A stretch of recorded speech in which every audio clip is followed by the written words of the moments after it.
Muy buenas noches, queridos asistentes, a este diplomado en Derecho Minero organizado por clubdeabogados.pe. En unos minutos daremos ya inicio a la sesión, ya que el doctor Raimundo Valverde Ríos tuvo un pequeño inconveniente, pero ya está ingresando a la sesión en vivo. Por tal motivo, pedimos disculpas por la demora, pero ya en unos minutos daremos inicio a la sesión.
Bien, buenas noches. Quisiera saber Muy- si ya estamos en vivo. sí, muy buenas noches a todo el mundo. Ya estamos, doctor, en vivo. También ya estamos justamente los asistentes. También agradecerles por su participación a esta sesión del Diplomado en Derecho Minero, que hasta acá otro de Mundo Valverde Ríos. Hoy, que es 6 de julio, tenemos lo que es la sesión sobre el derecho minero en Perú, todo lo que es el Diplomado en Régimen Laboral de la Minería. Te damos la bienvenida a todo el mundo y ya podemos comenzar con la sesión. Les agradezco a todos ustedes. Agradezco la paciencia de haber esperado. Quisiera yo continuar con los temas que hemos advertido hasta este momento como pendientes. Recuérdese, es este momento que se han tenido dos sesiones en las cuales hemos tratado de presentar los lineamientos generales básicos de lo que es la actividad minera en el Perú desde el punto de vista legal. También hemos advertido los mecanismos de aprobación para el aprovechamiento de los recursos naturales, el establecimiento de la concesión, pero como les he señalado desde muchas oportunidades, es importante que esta parte teórica la contrastemos con aspectos de la vida cotidiana en el derecho minero. Para esto voy a hacer una breve presentación del punto pendiente que no se abordó en la sesión anterior sobre las situaciones de prohibiciones para quienes no pueden, por razón del cargo, ejercer actividad minera, para luego abordar propiamente el estudio de lo que es una concesión minera, un documento minero, que ustedes van a poderlo tener a la vista en razón de una inscripción en una partida registral. Finalmente abordaremos de manera muy general algunos deberes que el Estado le impone al titular de la concesión minera para poder revisar punto por punto en la siguiente sesión. Entonces vamos a empezar. Yo les voy a pedir mucha concentración y tener nuevamente su tubo de la Ley General de Minería a la mano. Primer impedimento. El primer impedimento nos llama a eh, la imposibilidad de poder realizar actividad minera en zonas cercanas a las fronteras del territorio nacional. La explicación es evidente, ¿no?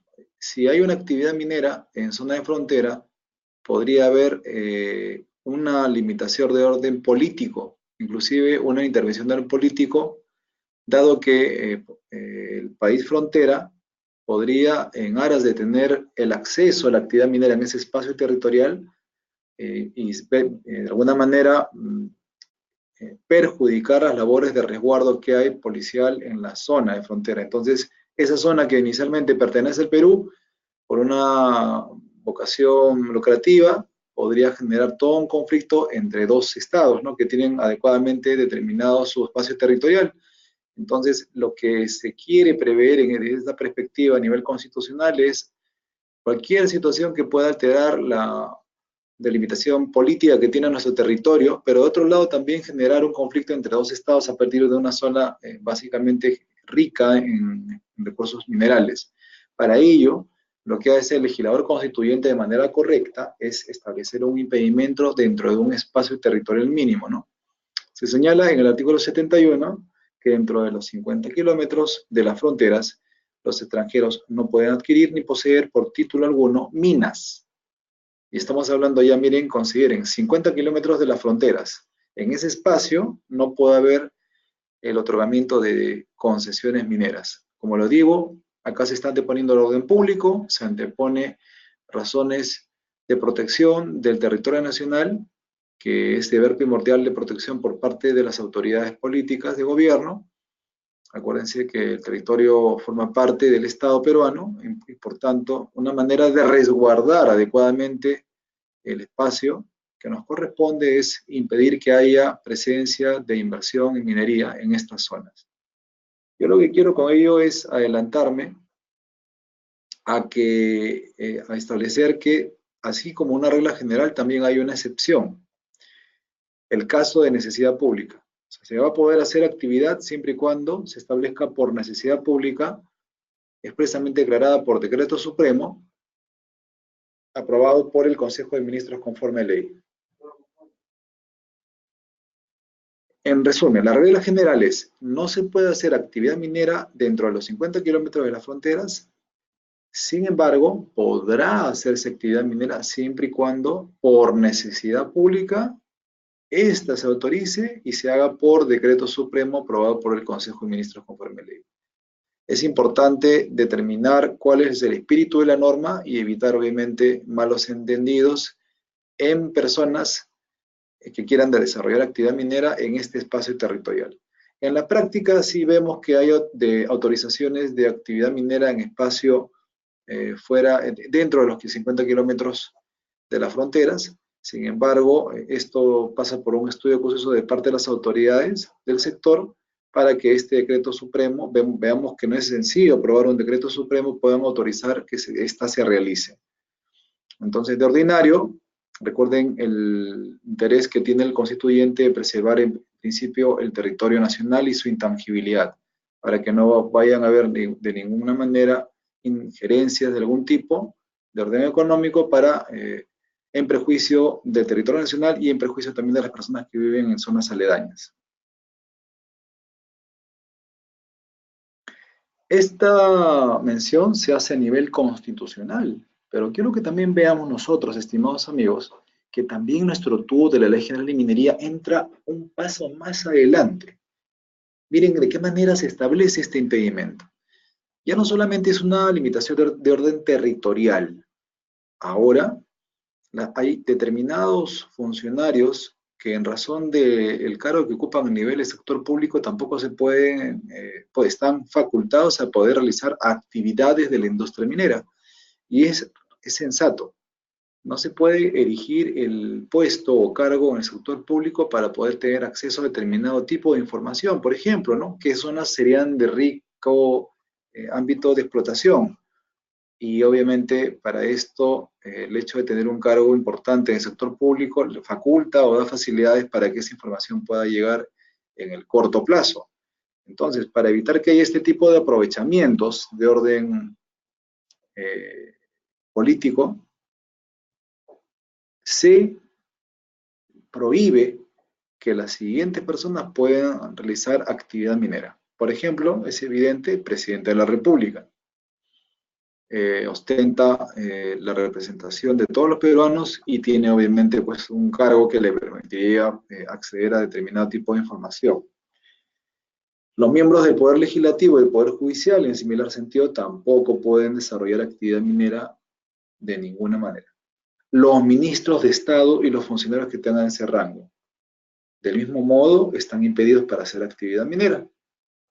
Peor aún, pensemos el caso del ministro del sector de Energía y Minas.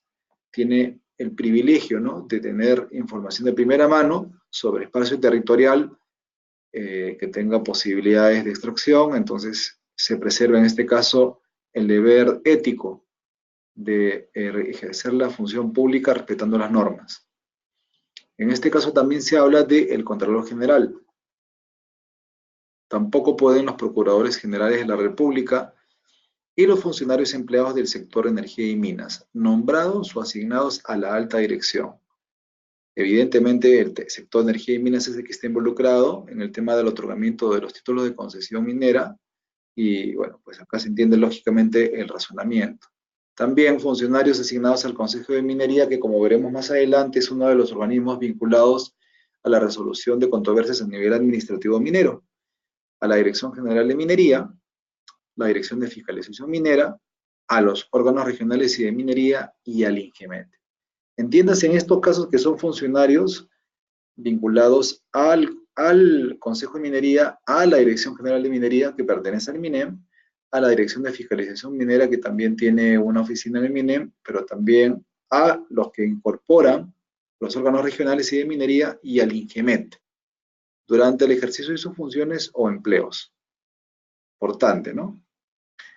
Se agrega también a las autoridades políticas y a los miembros de las Fuerzas Armadas y Policiales en el territorio de su jurisdicción.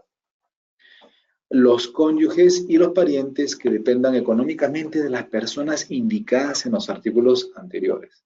O sea, no solamente son presidente y toda la gama de funcionarios ya descritos, sino también son sus cónyuges y parientes que dependan económicamente de los arriba mencionados. Es lógico. Si se está tratando de negar cualquier tipo de privilegio a este tipo de funcionarios que tienen altos cargos en el Estado, es evidente también que tanto su esposa como parientes cercanos de quienes dependen económicamente tampoco puedan realizar actividad minera. Lo que acá se está preservando es el orden público. Se está preservando también la posibilidad que haya beneficios utilizando el cargo, ¿no?, de representación de la nación. Entonces, lo que se va a determinar son restricciones a nivel constitucional, como lo que hemos visto en el artículo 71, pero también restricciones a nivel del tubo de la minería. Lo que se está con ello resguardando es el derecho de todas las personas, de todos los peruanos, de poder acceder a un petitorio minero sin ningún tipo de privilegio por razón de cargo.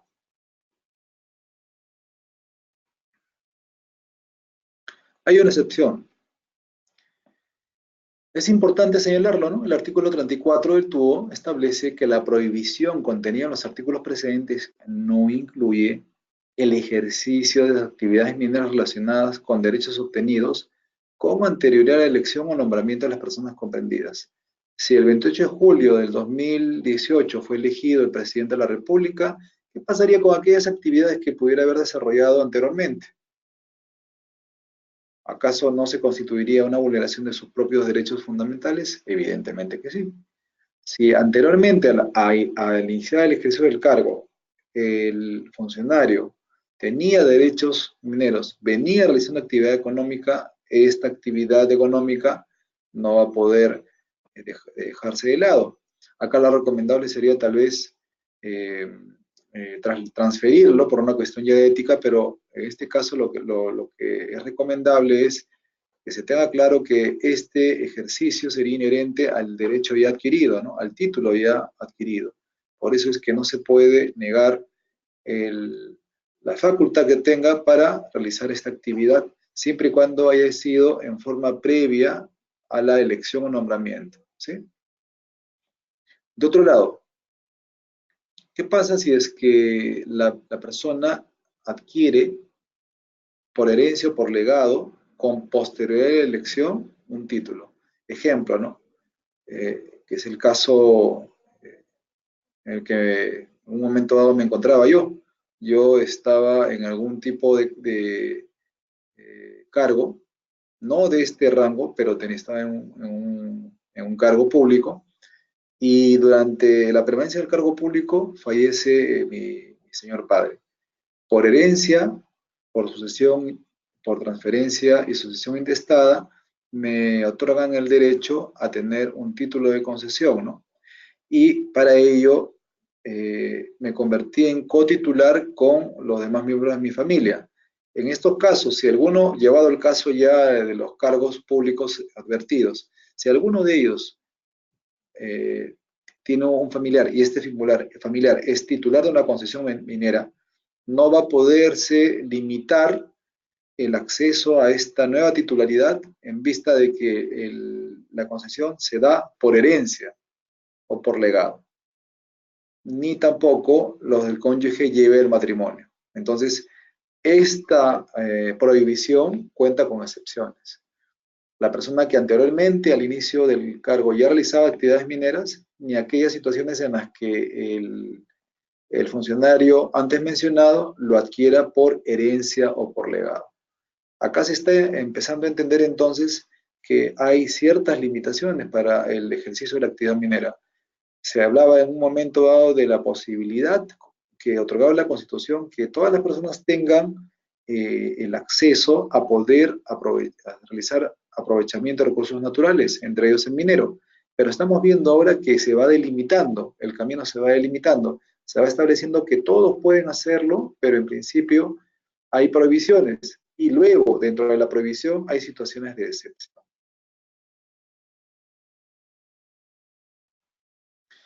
Les planteo este caso. Un caso, como siempre lo señalo, y como lo había adelantado, proveniente de la experiencia profesional. Quisiera que lo anoten y vean si es que en este caso hay una solución única. Don Pedro Ruiz se recibe en virtud a un contrato del derecho a usar de un bien. Repito, don Pedro Ruiz recibe en virtud de un contrato el derecho a usar un bien. ¿Cuál bien? Un bien, una concesión minera. ¿Qué quiere decir? En este caso, don Pedro Ruiz, ¿qué hace? Celebró un contrato con el titular de la concesión a cambio de una inversión mínima. El mismo que es inscrito en el libro de sociedades legales el 23 de marzo de 2018. Repito el supuesto. Don Pedro Ruiz recibe el derecho a usar, es decir, a invertir en una concesión minera en virtud de un contrato de cesión de uso, el mismo que es inscrito en el libro de sociedades legales el 23 de marzo del 2018. Don Pedro Ruiz es nombrado el 12 de abril del 2018 director regional de UNAGORE. ¿Podrá, en ese sentido, realizar actividad minera? Quisiera escuchar opiniones, si es que tienen alguna sobre particular. Yo voy a explicarles que en este caso ha habido una simultaneidad frente a un supuesto que también lo voy a exponer, pero en principio ubico a una persona que no tenía ningún cargo, es don Pedro Ruiz, celebra un contrato de cesión y decide invertir el dinero que tenía, el capital que tenía, en la mina que el titular le concede, y como se denomina el contrato cesión de uso, este cesionario, este señor Pedro Ruiz, se compromete a hacer actividad minera. Y este contrato es inscrito en el libro de sociedades legales el 23 de marzo de 2018. Posteriormente, don Pedro Ruiz es nombrado el 12 de abril, es decir, luego de iniciado el ejercicio luego de inscrito el derecho minero en el libro de sociedades legales, el 12 de abril es nombrado director regional de una GORE minera. ¿Podrá en ese sentido realizar actividad o no? ¿Qué piensan ustedes? Estimado Samuel, quisiera que me abras el micro, por favor.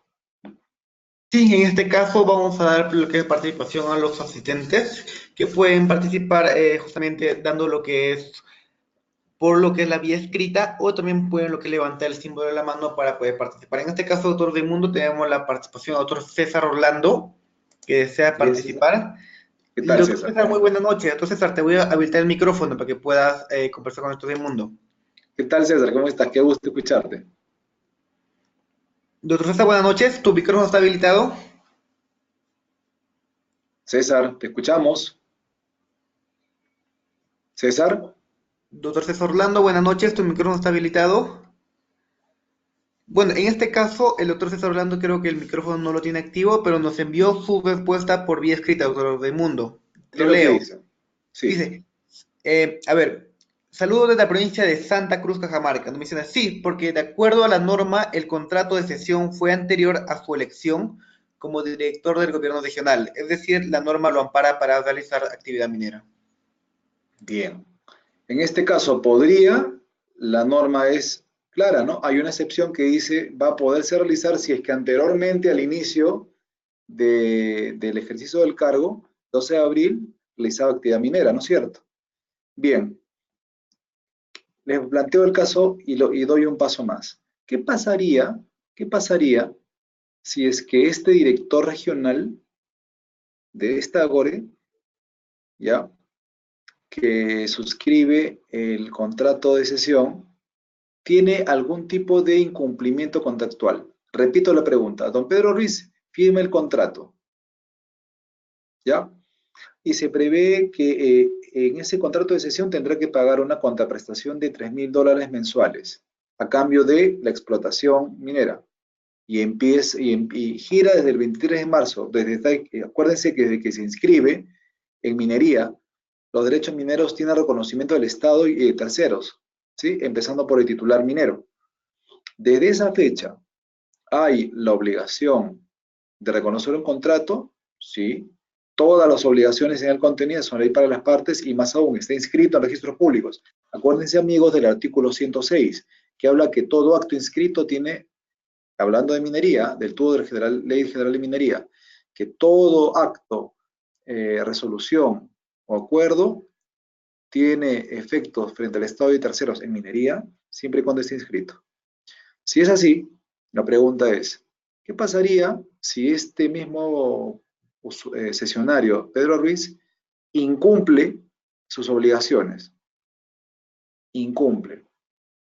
¿Y qué es más aún? ¿Qué pasaría si este sesionario, en pleno, teniendo el derecho de uso dentro del área del gobierno regional, en la zona donde está la mina, coincide con el cargo en el que ocupa de director regional? Voy a ser más concreto. Imagínense que la concesión minera está en Huaraz y asume la dirección regional de Huaraz.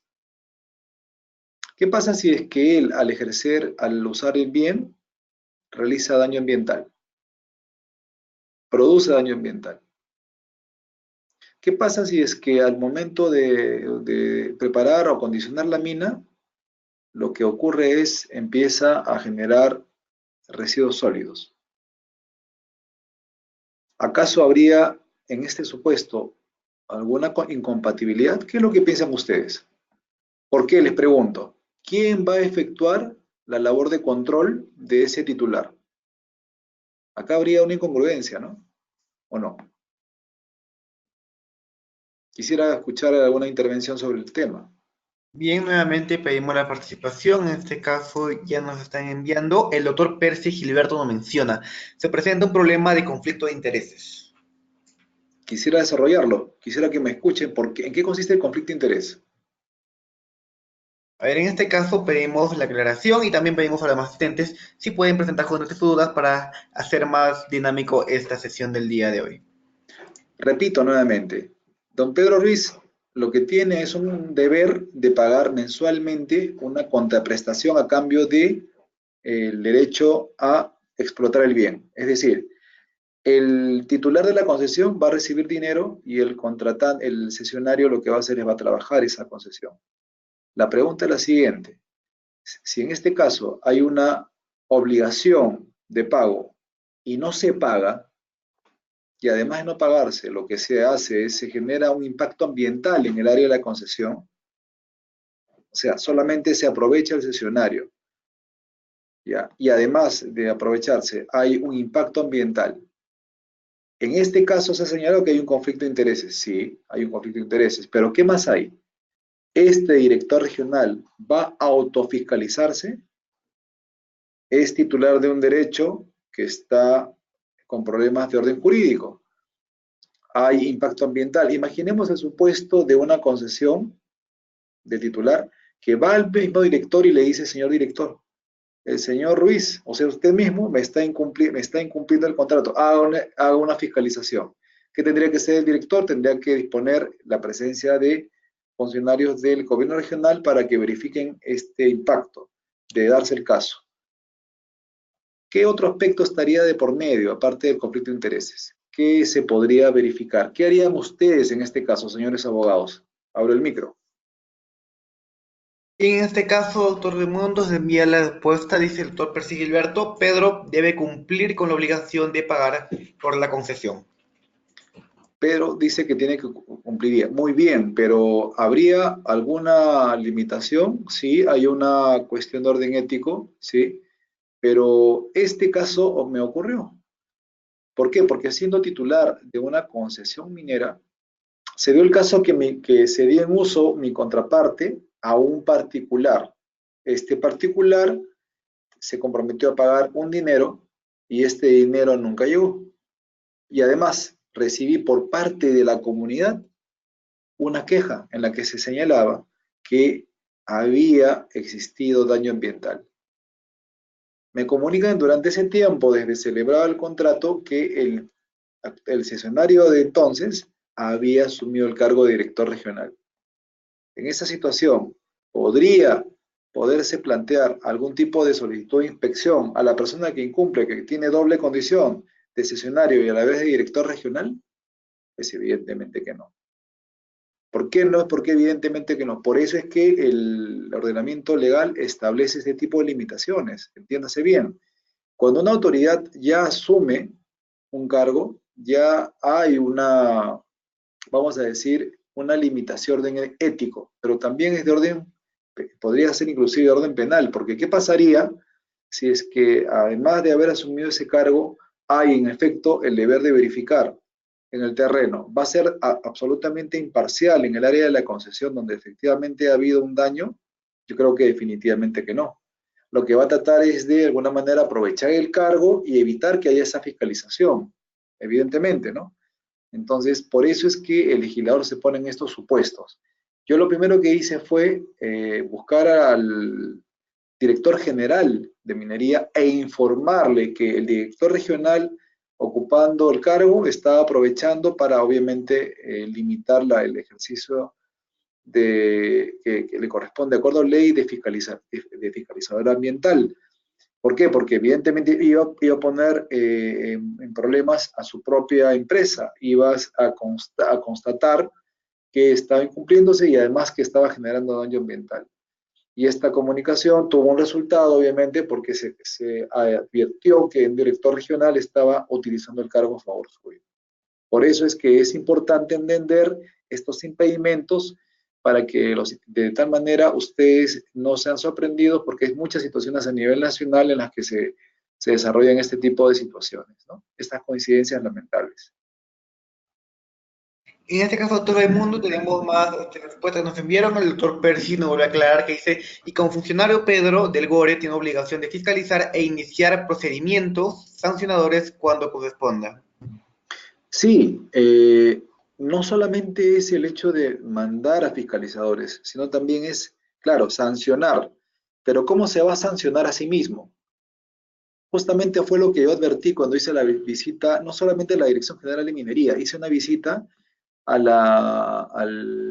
viceministerio, porque advertí que si estaba haciendo esto con un titular de una concesión, ¿qué otra situación tal vez similar podría estar ocurriendo? Entonces, la imparcialidad que debe regir, el deber ético de no aprovecharse del cargo para poder tener un beneficio personal es lo que acá se hizo prevalecer.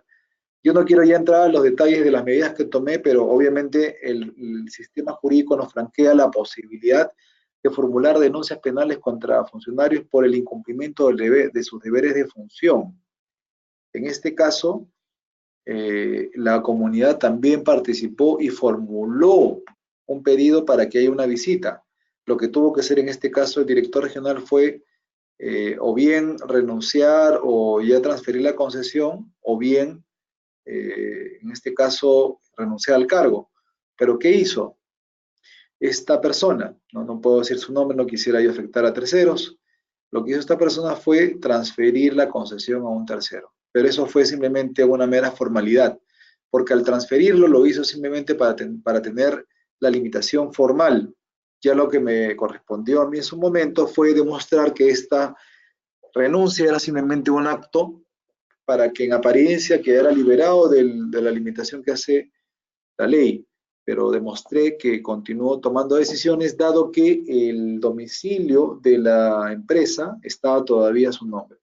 Y por eso es que puede, bueno, pues, hacer una comunicación también al órgano de control para que se sepa este tipo de incompatibilidades. Pero vean qué importante es tener en cuenta las prohibiciones. Es muy importante, estimados colegas, estimados amigos, estudiar bien este tipo de supuestos para que la situación planteada no se vuelva a dar de ninguna manera, ¿no?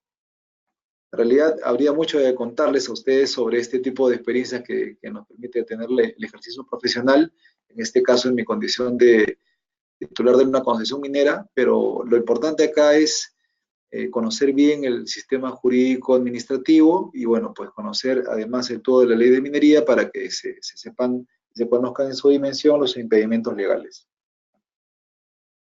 Bien.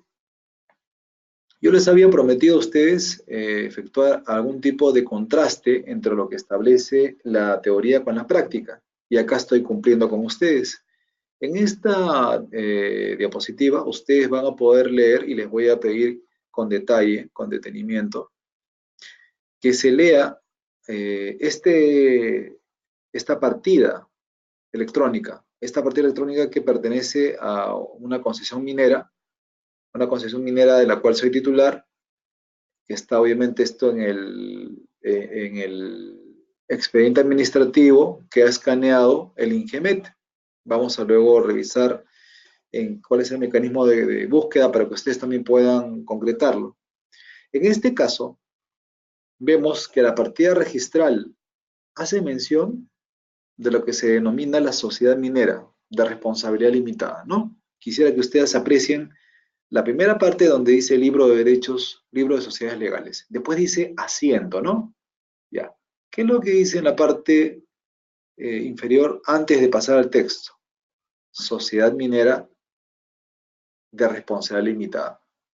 Y sale en negrita luego, ¿no?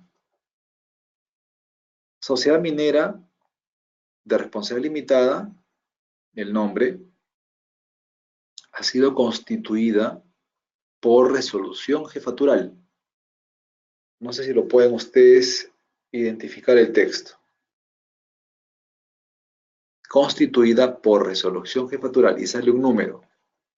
Y del mismo modo sale una fecha, ¿sí? En el año 2001. Y ha sido expedida esta resolución por el jefe del Registro Público de Minería. En ese momento, cuando se otorgó, se constituyó la sociedad minera, se hizo por una resolución jefatural de lo que en ese momento existía, que era el Registro Público de Minería. Y fíjense la fecha, marzo del 2011.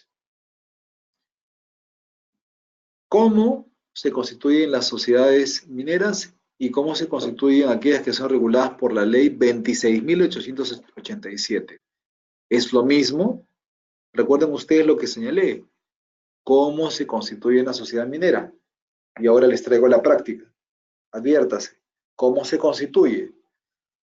Quisiera escuchar alguna intervención que me permita diferenciar este mecanismo de constitución de las sociedades mineras y de las sociedades creadas al amparo de la ley 26.887, Ley General de Sociedades.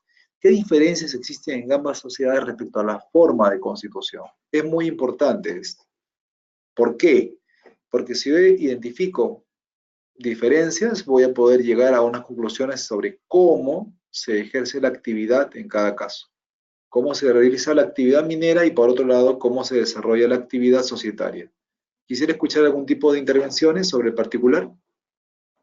Bien, en este caso nuevamente habilitamos lo que es la opción de realizar sus respuestas por lo escrita, también pueden pedir su participación por voz.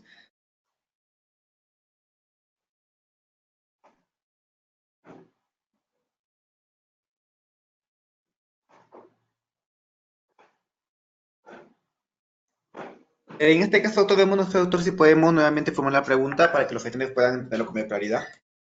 En esta concesión, ustedes pueden, amigos, advertir que dice Sociedad Minera de Responsabilidad Limitada. Ha sido constituida por resolución jefatural. O sea, la sociedad minera que es titular de una concesión ha sido, según dice la partida, constituida por resolución jefatural. ¿Sí? Sociedad minera. Esta sociedad minera, que ha sido constituida por resolución de una entidad del Estado que en ese momento existía en el año 2001, ha creado a la empresa Ticucho 3M. La pregunta es, tratándose de una sociedad minera, ¿en qué se diferencia de otra empresa que se ha creado no por resolución jefatural, sino por la ley 26.887? Les doy una pista. La ley 26.887 establece mecanismos de creación para la constitución de una sociedad anónima. Ahí está. ¿Cómo se constituye una sociedad anónima? ¿También se constituye por resolución del Estado? La pregunta va a diferenciar si existe en la sociedad minera algo que la diferencie respecto a la forma de constituir de una sociedad anónima.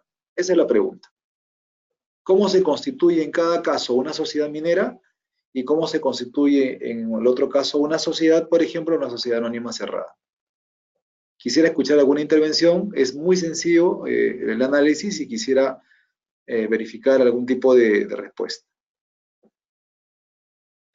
Bien, en este caso, como lo mencionar, los asistentes pueden participar por lo que es la vía escrita, haciendo su respuesta, o también pueden pedir lo que es la participación por voz, levantando lo que es el icono de la manito, y así ustedes puedan más o menos participar en la voz por vivo. En este caso, otros del mundo, aún no hay ninguna respuesta, podríamos nosotros dar la respuesta también para que ellos puedan entenderlo mejor, lo que es la formulación de la pregunta.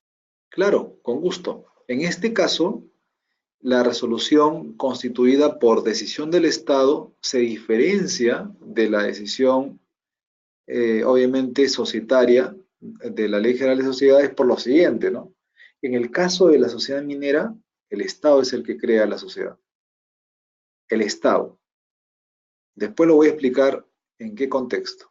En el caso de una Ley General de Sociedades, el que genera es el colegiado de socios que deciden constituirla. ¿Qué diferencia? Evidente. En el caso de la sociedad minera, es el Estado que decide constituir la sociedad minera de responsabilidad limitada. Es una decisión pública, es una decisión del Estado. Obviamente a pedido del particular, ¿no? Pero en unas leyes de generales sociedades hay empresas, organizaciones, formas que todas se constituyen en virtud de una decisión conjunta del colectivo que decide en un acta dejar constancia la voluntad de constituir una persona jurídica distinta a la de sus miembros, mientras que la voluntad de la sociedad minera es primero presentada por los titulares de una concesión, ¿ya? Y este pedido es avalado por una decisión pública. ¿La diferencia cuál sería en ambas sociedades? La forma. Una se constituye por decisión de la autoridad administrativa pública y la otra se constituye por decisión de los socios que en junta general deciden constituir una empresa, asignarle un capital, tener un domicilio social y autogobernarse en función a un estatuto. Eso es lo importante que ustedes lo noten. Cómo en sociedades mineras se establece por el Estado y cómo en el tema de las empresas privadas al amparo de la ley 26887 se constituyen por acuerdo societario.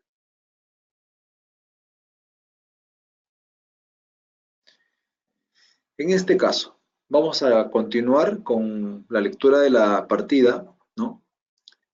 La partida hace mención de la sociedad minera nuevamente, ¿sí? En este caso, se ha advertido que se constituyen las sociedades no por acuerdo de los socios, recuérdense, acá no hay una decisión de los socios y hay un pedido para ser titulares de la concesión minera.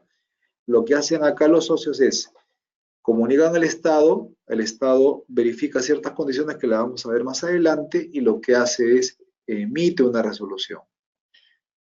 En esta partida electrónica se señala nuevamente el mecanismo de constitución y también se señalan, como ustedes ven, quiénes son los socios que la integran. Se señalan tres personas. Se señala también el capital social, que también coincide con algunos aspectos con el capital social de la ley de las empresas creadas al amparo de la Ley General de Sociedades. También se señala el valor de las participaciones sociales, que son el equivalente a las acciones. ¿Qué diferencias existen en ambas sociedades en esta forma? Ninguna, porque acá también hay capital, porque acá también hay socios, porque acá también se señala el valor de cada una de ellas. Entonces, hasta este momento vemos ciertos niveles de similitud. En el caso anterior no existe tal similitud. En el caso anterior se ha visto que hay, desde el origen, desde el punto de vista del origen, hay una gran diferencia. En la parte propiamente ya del contenido, vamos advirtiendo que hay socios que la integran, hay similitudes, hay capital social, hay titularidad sobre participaciones sociales, que son el equivalente a las acciones, ¿sí? Y para esto, lo que sí queda claro es que esta denominación o esta atribución de titularidad sobre participaciones recae en una resolución jefatural, no en un acta societaria.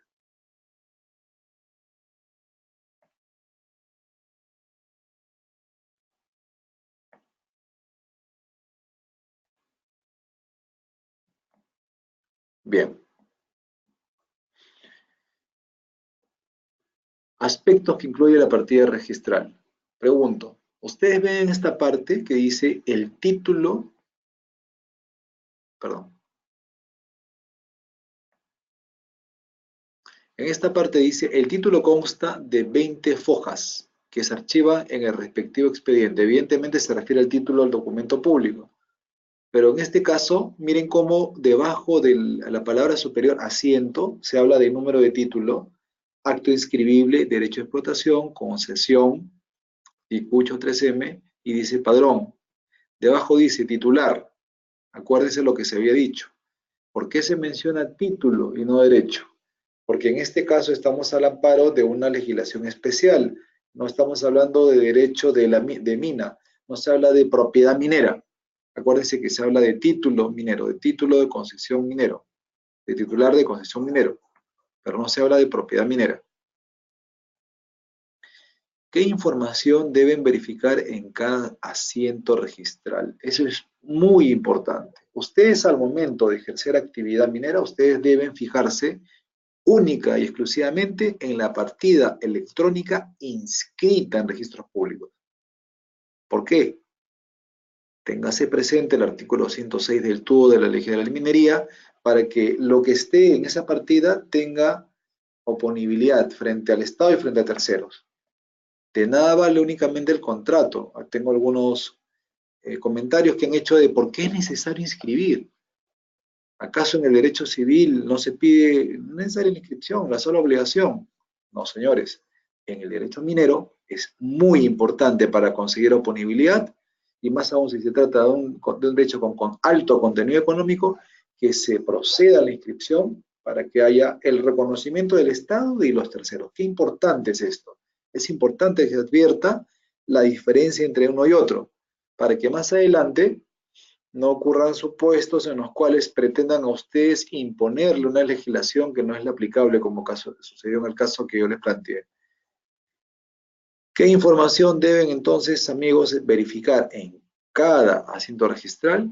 Ver que el derecho respecto al cual ustedes tienen interés esté obviamente inscrito, porque puede ser que solamente esté suscrito el derecho en virtud de un contrato. Bueno, pues ese contrato puede tener mucho valor, pero lo que le va a dar legitimidad frente al Estado y terceros va a ser la inscripción registral. Esto es muy importante. ¿Qué información deben verificar en cada asiento registral entonces? La información de la titularidad de la sociedad minera a la cual pertenece, también, ¿no? Deben también ver dónde está ubicado. Fíjense los datos que señalan, ¿no? Se señala departamento, sale el departamento de Ancash, después se habla del distrito, se habla del distrito de Colcabamba, se habla de provincia, Huaraz, extensión, sale 200 hectáreas.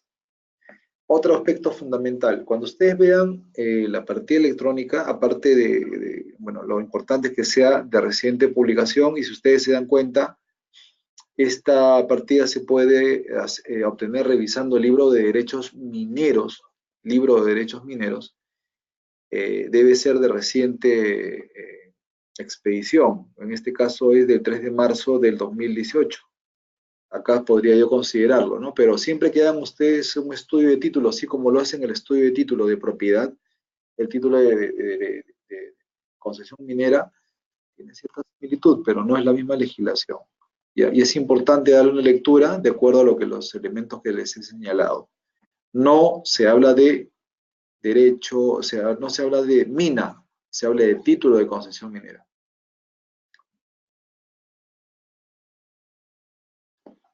No, primero, cuando ustedes quieran hacer un estudio de título, tienen que identificar el nombre de titular. Y ustedes dirán, ¿por qué? Claro, pues cuando ustedes quieren contratar a alguien, ¿qué es lo primero que hacen? Lo primero que hacen es ven si es una persona con antecedentes, ¿no? Si es nacional extranjero, si tiene experiencia. Es lo primero que se tiene que estudiar. Cuando ustedes quieran, por ejemplo, enajenar una concesión minera o quieran transferir, lo primero que van a hacer es identificar al titular, ¿no es cierto? Ya. Y segundo, si se trata también de una sociedad minera o una sociedad contractual. En el caso de la sociedad minera se ha advertido en repetidas ocasiones que el régimen legal es el tubo de la ley de minería. En el caso de la sociedad contractual, el régimen aplicable es el régimen de la Ley General de Sociedades. Eso está establecido en el dispositivo pertinente que revisamos la semana pasada. Pero ya traemos la práctica, ya vemos que se trata en la partida correspondiente, en la partida electrónica, de una sociedad minera. ¿Por qué es importante? ¿Por qué es importante que se determine? Porque si se determina que es una sociedad minera, todo el conjunto de disposiciones que establece la Ley General de Minería van a ser las aplicables. Mientras que en el caso de una sociedad contractual va a ser únicamente la Ley General de Sociedades. Si a mí me preguntaran qué es más conveniente, una sociedad minera o una sociedad contractual, yo lo que diría evidentemente es que es una sociedad minera. ¿Por qué me dirán ustedes? ¿Saben por qué? Porque en el mundo del derecho es importante garantizar la titularidad del derecho minero y en el caso del mundo minero lo que nos garantiza esa titularidad no solamente es el contrato, acá es, o no solamente la resolución. Esta puede ser, la resolución, hablo de la resolución de otorgamiento de titularidad de concesión. Esta puede ser afectada por alguna maniobra, bueno, el orden judicial, sí. A nivel de una partida inscrita, ya la partida inscrita goza de las presunciones de veracidad y literalidad. Mientras no se modifique judicialmente su contenido, se presume válido todo lo que en ello está expuesto. Entonces, muy diferente, se trataría entonces de tratar de validar jurídicamente un derecho otorgado únicamente en función de un contrato, de un derecho otorgado en función a una inscripción registral. ¿Sí? En caso de minería, ya saben, tiene el valor de oponibilidad.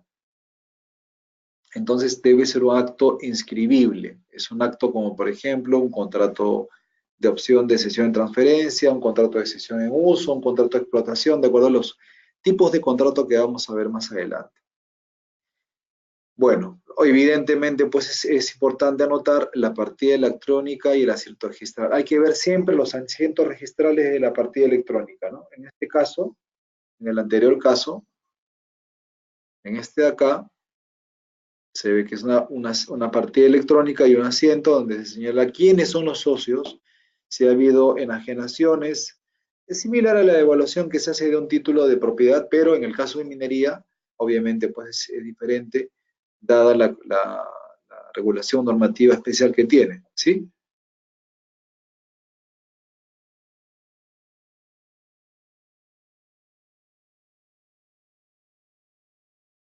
A ver, ¿qué otro objeto? El capital social, evidentemente que sí. ¿Cómo se ha distribuido ese capital? Es decir, es importante que se vea, por ejemplo, en la parte anterior, en esta de acá arriba, se ve quiénes son los titulares, ¿no? Y es importante ver también si existe alguien que tenga la mayoría legal respecto a la titularidad de las concesiones. ¿Por qué? Porque es el que decide. Entonces, si se trata de una concesión minera con socios, es importante saber si existe un socio que tiene más participaciones, más del 50%, porque es el que decide, ¿no es cierto?, al momento de tomar un rumbo sobre la situación jurídica de la concesión. Cuando se trata de tres concesiones, de tres socios, perdón, en una concesión, lo que debe verificarse entonces es que estos socios tengan armonía. Si no hay armonía en una sociedad, y bueno, pues tenemos como contraparte a una sociedad que por el contrario tiene evidentes conflictos, no va a ser conveniente. Entonces, va a tener que analizarse como aspecto importante quiénes son o cuántas participaciones tienen los socios. Verificando esta situación, se va a poder tomar mejores decisiones sobre la factibilidad o sobre la conveniencia de celebrar un contrato de cesión con socios que, bueno, en este caso tienen un número de 3. Es importante verificar quiénes son los socios y cuántas participaciones tiene cada socio para ver si se determina una mayoría, una mayoría del 50% con uno o con dos de los socios ahí advertidos.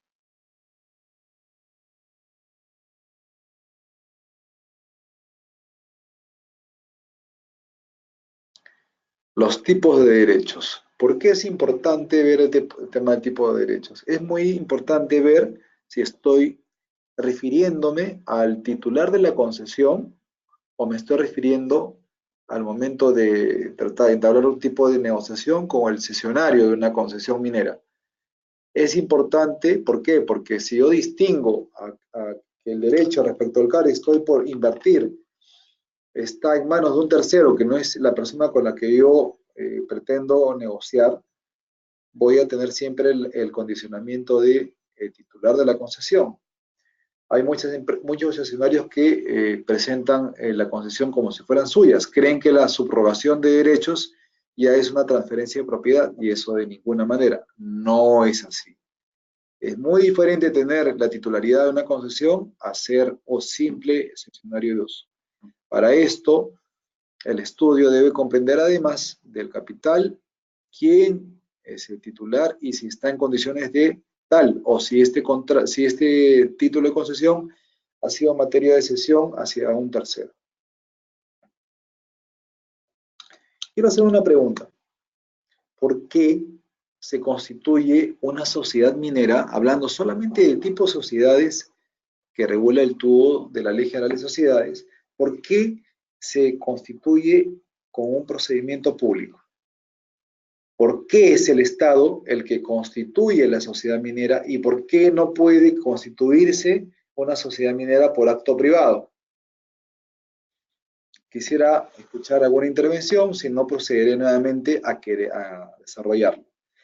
Para esto les pediría que hagamos un recuento de los mecanismos que han establecido la Constitución, la Ley de Aprovechamiento de Recursos Naturales, el TUO de la Ley General de Minería, y el carácter multisectorial, en este caso, del régimen legal que desarrolla la actividad minera. ¿Por qué consideran ustedes, amigos míos, que la sociedad minera se constituye por un procedimiento público? Ahí en este caso pedimos nuevamente la participación de los asistentes, ya saben que pueden hacerlo por la vía escrita, también por lo que es pedir su participación por voz.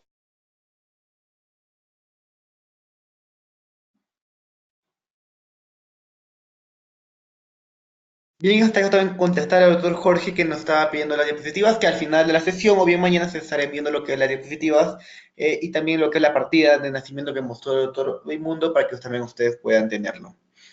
Bien, en este caso, doctor, procedemos a desarrollar lo que es la pregunta debido a que no hay ninguna respuesta.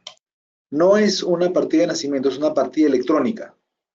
Una partida electrónica, y es una partida electrónica, no hay problema, Samuel, es una partida electrónica que ustedes pueden tenerla desde la verificación del CIEMCAT.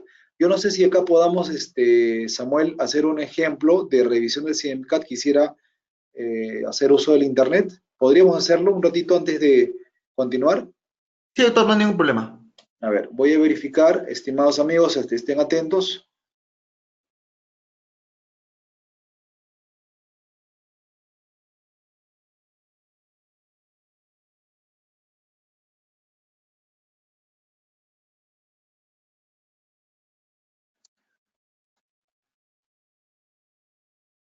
Esta página, ustedes lo pueden ver, ¿no? En GMET.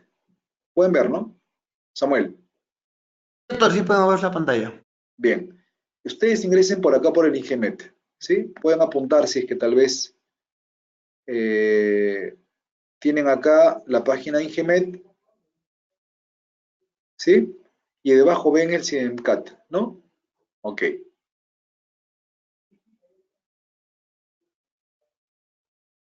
Bien.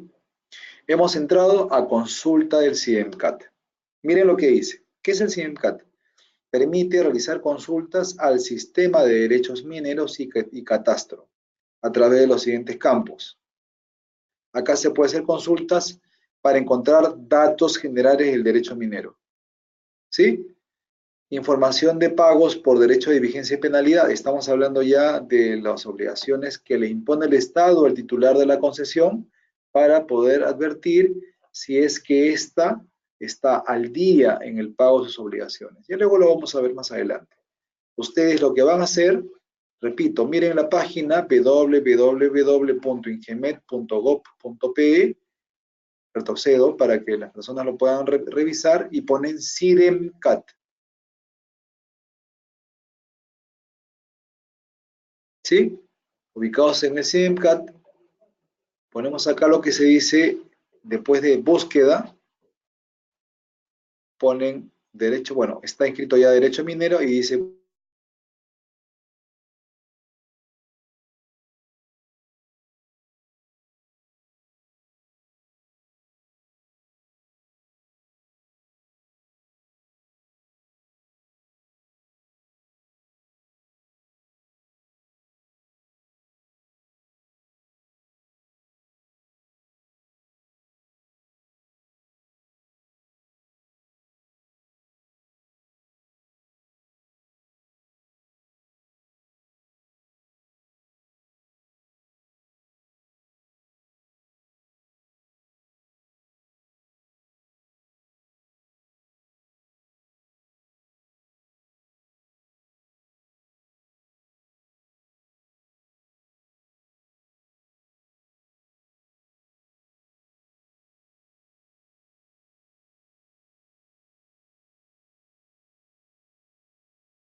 Pero, justamente creo que hemos perdido la conexión de otros del mundo. En un momento lo trataremos de solucionar.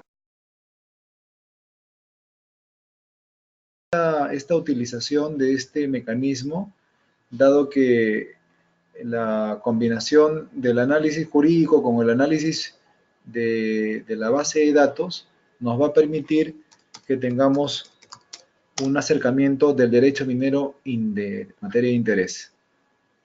Vamos a volver entonces, me quedé acá, en esta parte. Acá está el SIEMCAT. Ingresa al SIEMCAT, consulta SIEMCAT y en la parte baja dice, debajo de esta búsqueda, pueden señalar, pueden advertir derecho minero, buscar por código o nombre. El código es el código así como el DNI que tenemos todos, es un código que le asigna la autoridad administrativa. Ponen el nombre.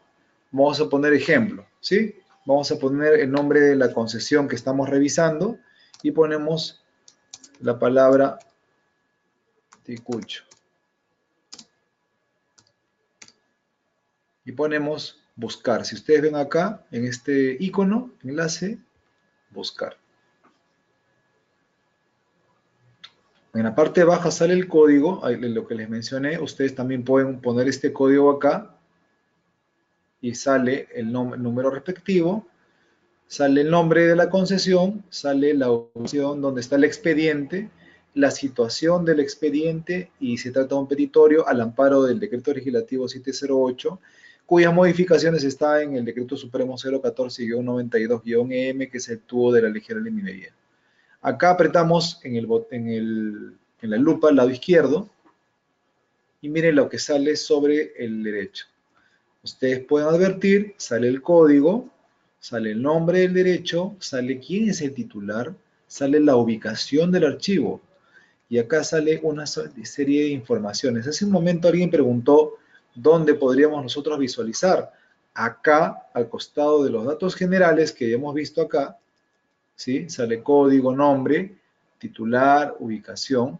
Sale al costado de los datos el derecho de vigencia. Apretamos derecho de vigencia, que son los, acuérdense, los pagos que vamos a tener que verlo más adelante.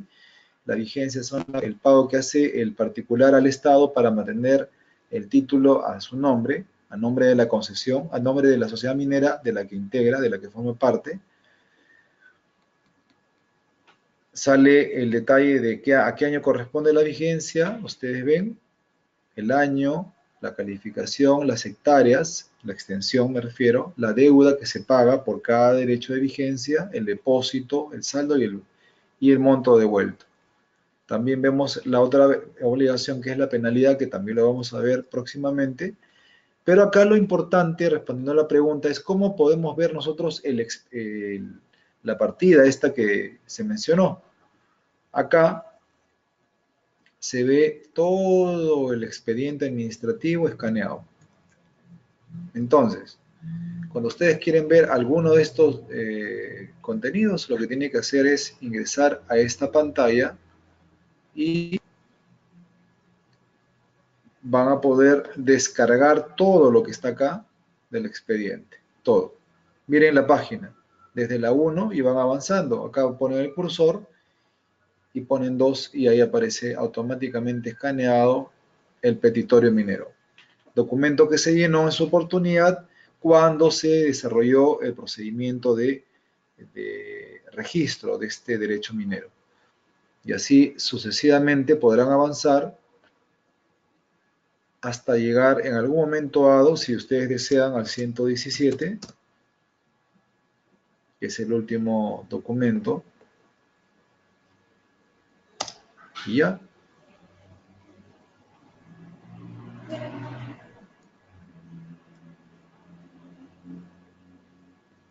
Salen todos los documentos inherentes al expediente. Entonces, yo lo que quiero con esto es ir presentando ya algunas de las herramientas que les van a resultar muy útiles. El CIDEMCAT es un mecanismo de control de información y de búsqueda de información de los derechos mineros. Entonces, recuerden el mecanismo, ¿sí?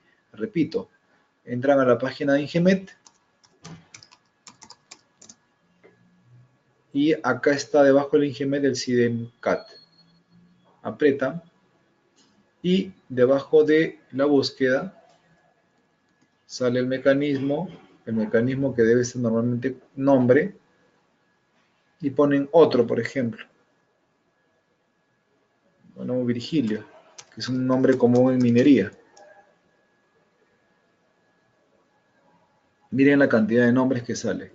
Salen todos los Virgilios que tienen como denominador Virgilio Quispe, Virgilio 3, Virgilio 2, Virgilio 2. Y en cada caso, al costado de la lupita, se aprieta la lupa y ustedes ya pueden tener los datos, el estado del derecho, ¿no? Sale el código, acuérdense que cada derecho tiene un código, tienen un titular, tienen una ubicación y van a ver datos generales, ¿no?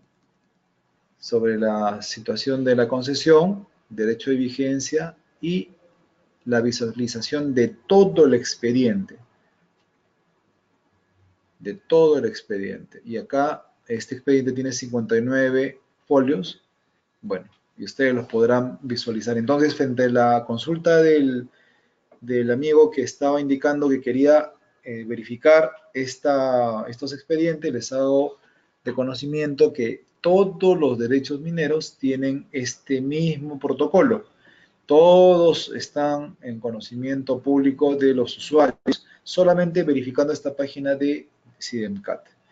Cuando ustedes tengan el nombre o código del derecho minero, deberán utilizar esta página y ahí van a poder obtener información general de esta empresa y ver al momento que les confieran la responsabilidad de determinar el estado jurídico de esta concesión, apretando bien los datos generales, el depósito de vigencia y la visualización de expedientes.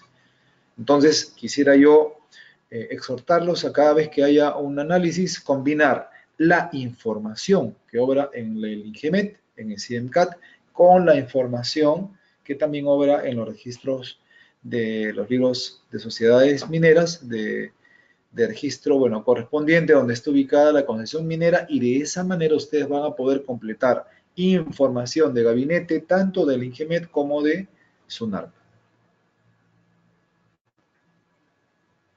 Volviendo a la parte que nos interesa para la sesión del día de hoy, como señalo, esta es la parte registral y la otra es la parte que está en el INGEMET.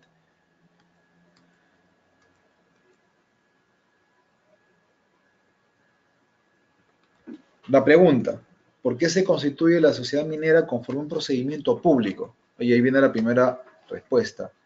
Porque el mineral, ¿recuerdan ustedes a quién pertenece? Sí, pertenece al Estado.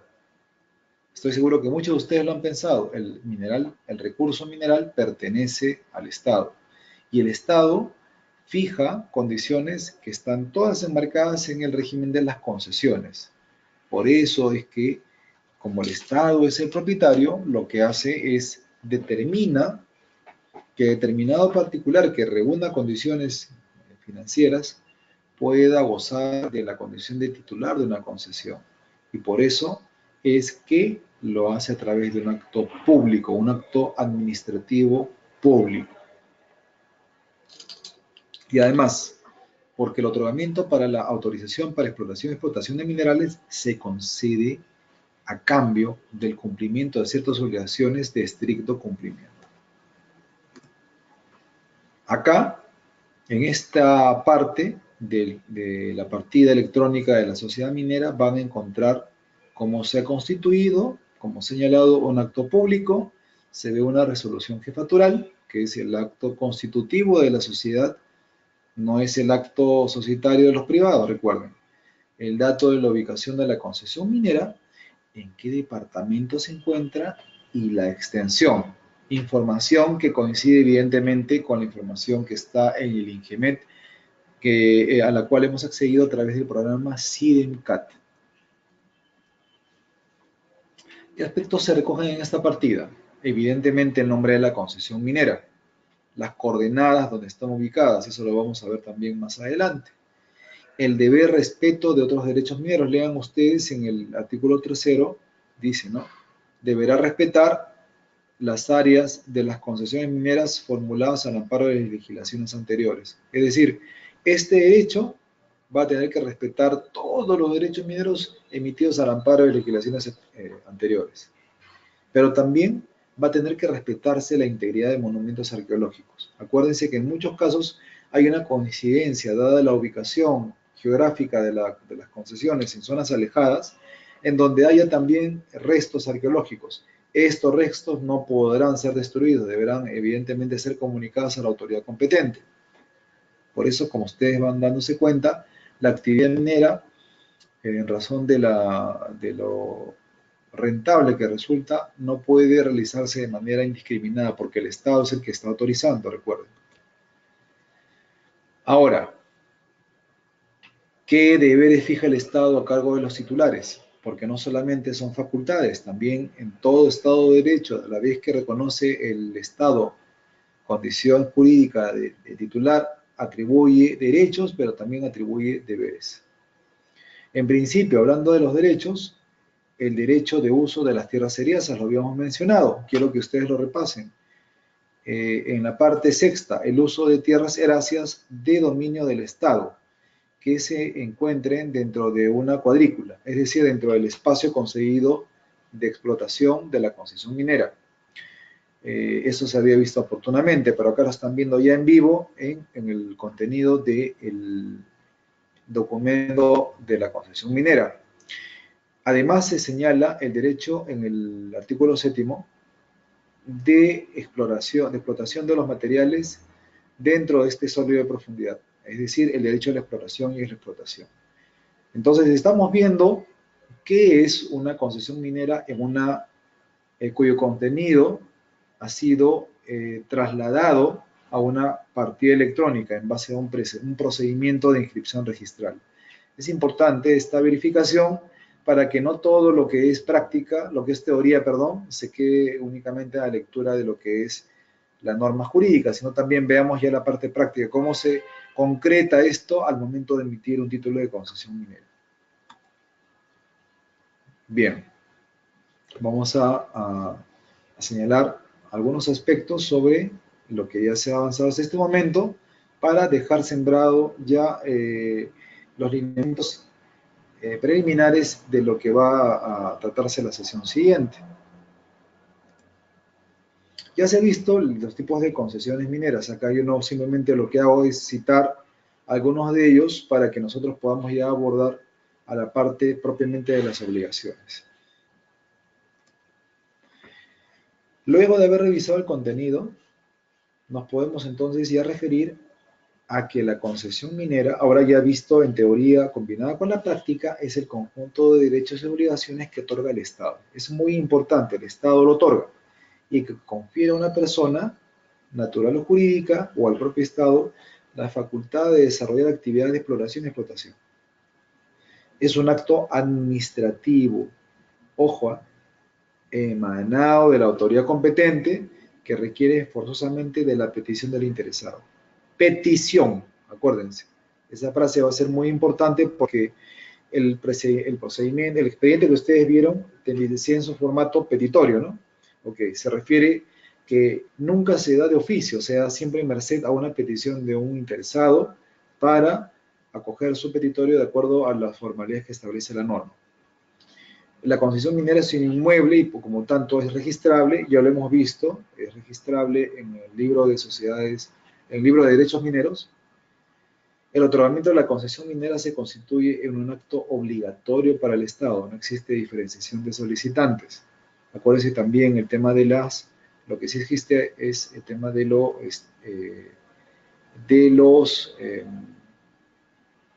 eh, de las prohibiciones y de las excepciones. El titular de la concesión es propietario de los recursos minerales que extrae del área concedida. Acuérdense, mientras no sea así, es el propietario del Estado. Pero si lo concede un particular, el titular va a ser ya propietario de los recursos minerales, del beneficio que se obtenga como consecuencia de la extracción del mineral del subsuelo. Las concesiones mineras se otorgan por sustancias metálicas y no metálicas. La unidad minera la unidad de medida de la concesión minera es la hectárea y de conformidad al artículo 11, la extensión mínima es de 100 hectáreas y la máxima es de 1000 hectáreas. En este caso, no puede haber una concesión minera que tenga 25 hectáreas, 30 hectáreas, no, se otorgan como mínimo 100 hectáreas. La concesión minera tampoco se identifica con la propiedad. Acuérdense mucho, estimados colegas, nunca se identifica la concesión con la propiedad que otorga a su titular el derecho exclusivo a explorar y explotar el yacimiento. Sobre una misma área física coexisten dos derechos en caso de que haya sido concedido bajo título de concesión. El titular de la concesión minera con una norma especial que puede explotar el recurso que está en el subsuelo y también el derecho de darse el caso de tener un propietario, una persona dueña de la propiedad sobre la superficie. ¿Sí? La concesión minera se puede extinguir por diversas causas. Esta parte ya la vamos a abordar en la siguiente clase, pero voy a adelantarla. El procedimiento ordinario minero. ¿Cuál es el procedimiento de titulación minera?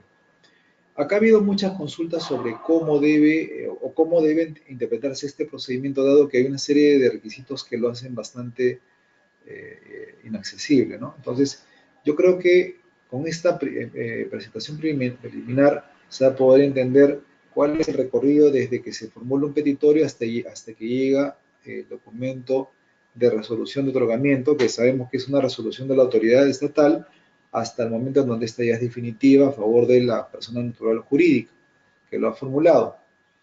Todo el procedimiento empieza con lo que es el petitorio minero. Este petitorio minero, a grandes rasgos, tiene primero una evaluación de orden técnico. Esta evaluación de orden técnico se formula a través de lo que se denomina el dictamen. En este caso, va a haber una revisión a cargo de unos grupos de ingenieros y van a tratar de ubicar en qué área ha sido ubicada esta concesión, cuya opinión técnica va a ser luego verificada por el área legal.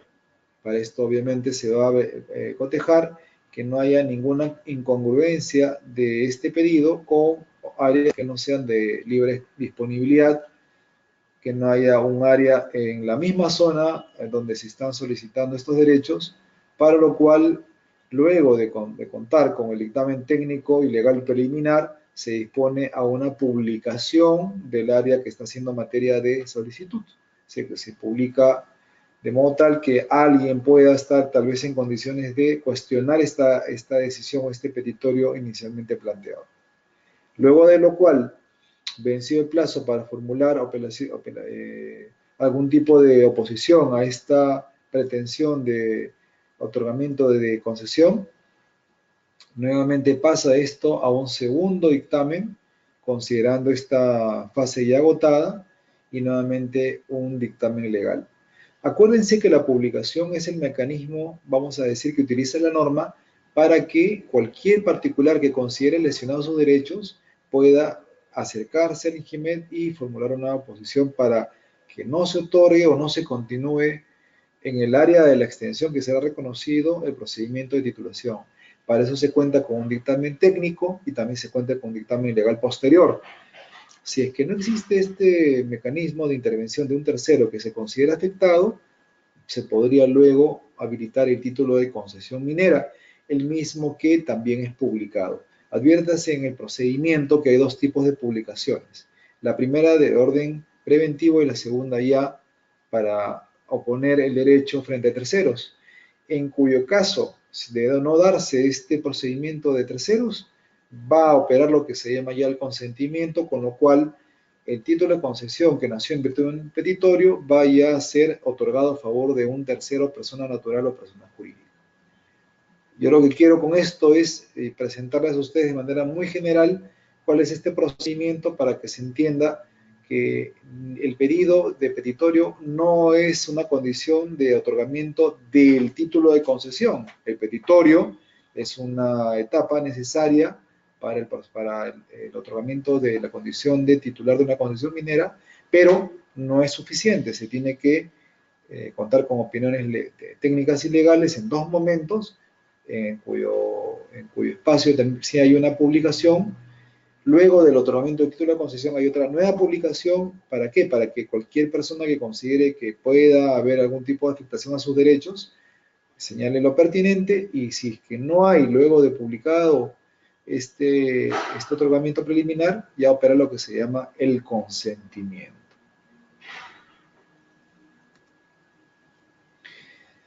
Bien, hasta este momento hemos hablado de lo que se llama el mecanismo de otorgamiento de concesiones mineras. Sin embargo, se ha repasado la parte de lo que constituyen las facultades, los derechos, es decir, se cuenta con el derecho de obtener la facultad de explotación y exploración. Se cuenta con el derecho a obtener el área de los terrenos seriazos, pero también existen obligaciones, y estas obligaciones son fundamentales. Yo solamente voy a presentar algunas de ellas, ¿no? ¿Qué es el sistema de amparo? Remite a las obligaciones de los concesionarios, porque no solamente obtienen beneficios. Las concesiones mineras se otorgan con el objetivo específico de que en ellas se lleve a cabo una actividad de exploración, evidentemente, ¿no? Nadie va a tener un título, una concesión minera simplemente para tenerla de un derecho expectaticio, ¿no? Hay que ejercer actividad de inversión. Acá dice, actividad de exploración, desarrollo y explotación en beneficio no solo del concesionario en particular, sino de toda la colectividad. La concesión minera obliga a su trabajo. Miren qué importante. La concesión no solamente se otorga a un particular para tenerla como titular, se otorga para ser trabajada. Obligación que consiste en la inversión para la producción de sustancias mínimas. El Estado no solamente otorga el derecho para que se tenga un titular, se otorga para que ese titular realice actividades de producción de sustancias minerales. En la doctrina minera se define a los sistemas de amparo, miren, como el conjunto de obligaciones que el Estado impone al concesionario y cuyo cumplimiento provoca en principio la extinción de la concesión. Voy a presentar solamente las obligaciones que hasta este momento vamos a identificarlas como las obligaciones de vigencia y penalidad, pero el compromiso sería ya desarrollar estos aspectos en la siguiente sesión. Solamente les puedo decir que en caso el particular no desarrolle actividades o no cumpla con el pago de estas obligaciones o no cumpla con la naturaleza de estas obligaciones, el Estado puede sancionarlo con la pérdida de la concesión inicialmente autorizada. ¿Esto qué quiere decir? Que así como vieron en este momento la etapa del consentimiento del título de concesión minera otorgado a un particular, acá puede haber también una extinción de la concesión si es que el particular que recibió ese título de concesión no cumple con sus obligaciones contenidas en el sistema. El derecho de vigencia es el derecho que tiene que pagar de manera anual por parte de los derechos, por parte de los titulares de los derechos mineros y tiene como fecha de vencimiento el 30 de junio de cada año. Estos detalles yo los voy a ver ya más de manera específica en la siguiente sesión, simplemente los estoy presentando para que se vea que el titular minero en general debe pagar por hectárea $3 como parte de esta obligación. En caso tenga 200 hectáreas, pagará $600 en total por esa concesión. En el caso del pequeño productor minero, pagará como derecho de vigencia por hectárea el valor de $1 hasta 2.000 hectáreas.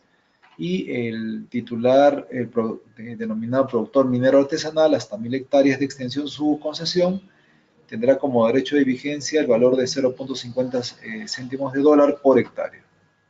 Estamos hablando del derecho de vigencia, que es el derecho que tiene que pagar el particular al Estado por el año adelantado de producción. Y la producción mínima. La titularidad no solamente reconoce la facultad de explotar, sino que también reconoce el deber de invertir y de producir mínimamente una cantidad mínima por año para que no se aplique lo que se denomina la penalidad. Vale decir que el particular no solamente recibe un derecho, el particular también recibe el deber de producirlo. Y esta producción se hace en función a una escala que, bueno, es un poco complicado explicarla ya siendo la hora un poco avanzada, pero vamos a presentarlo simplemente a ustedes de manera preliminar. Entonces, yo lo que quiero con esto connotar en el sistema de amparo es lo que se va a abordar en la siguiente sesión, es las obligaciones que tiene que cumplir el particular frente al Estado para mantener vigente el derecho a explorar y explotar la concesión y obtener un beneficio económico de ellos. Yo quisiera hasta este momento, hasta lo que se ha avanzado, de manera muy general, escuchar si es que existe alguna pregunta.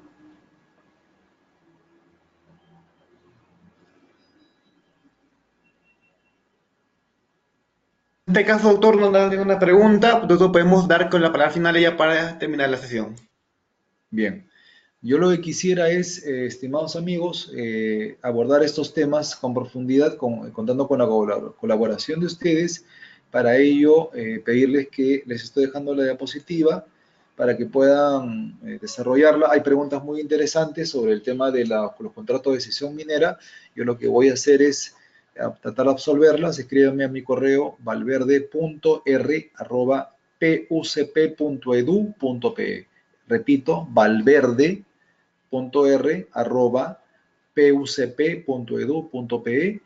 Con gusto estaré continuando con absolverlas y quisiera para esto comprometerlos en el estudio del derecho minero, porque luego del estudio de las obligaciones que están a cargo del Estado, vamos a ingresar a la parte correspondiente a los contratos mineros. Los contratos mineros, que son los mecanismos para que haya una vinculación entre pares, que son de diversa naturaleza y que van en atención un poco a la expectativa que tenga titular respecto a las posibilidades de explotación de los recursos naturales que se les ha conferido.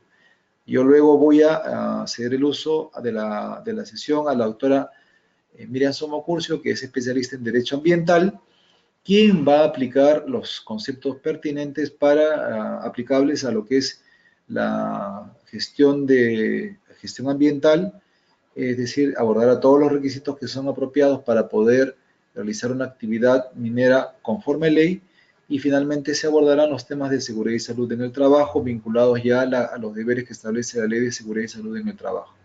Para esto, por ahora yo me despido. Agradezco mucho la comprensión que ustedes hayan tenido con el que habla en vista del corte intempestivo que hubo por un desperfecto técnico. Me comprometo, si es necesario, tener alguna otra sesión para poder atender esta ligera deficiencia que ha habido, por mi parte totalmente atribuible a mi persona. Sin embargo, me comprometo yo más adelante, en caso sea necesario, a tener una sesión más para poder subsanar estas necesidades de información que puedan surgir desde el momento planteado. Quisiera entonces agradecerles, espero que por favor se mantengan leyendo el tubo de la hereje de la minería. Ha habido preguntas que me señalan algunos dispositivos que no quedan claros. Yo quisiera aclarárselas, sigan mandando las preguntas y yo con gusto me mantendré tanto tanto de ellas. Desde ya voy a ir haciendo siempre preguntas, dado que es importante que haya la interacción entre estudiante y docente. Agradezco mucho su participación y nos estamos viendo la próxima semana. Que el resto del mundo lo estamos viendo en la siguiente sesión. Gracias, nos vemos. Hasta luego.